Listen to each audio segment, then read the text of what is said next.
People with brain injuries often find it much easier to sing than talk. And that's the situation here. Frances had a stroke nearly 3 years ago, and being a member of the choir has helped her recovery. Helped my speech, helped my swallowing. I had a problem eating and drinking before, and that's improved. And also my speech has improved. It's really excellent. It's excellent therapy. We know that singing and speech are produced in different parts of the brain, and so following a brain injury, stroke included, people can lose the ability to verbally communicate. Singing can at times be preserved, and so for a lot of the adults with us today, singing is their way to release emotion. Bob also suffered a stroke.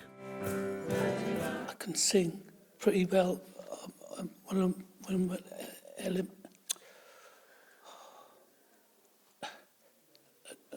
It left him struggling to find the right words, which can be frustrating.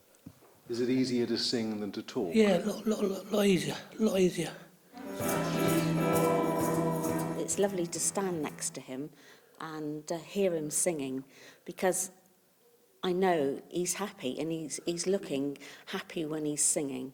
So singing definitely does help. And there's also the social aspect, making new friends and gaining confidence.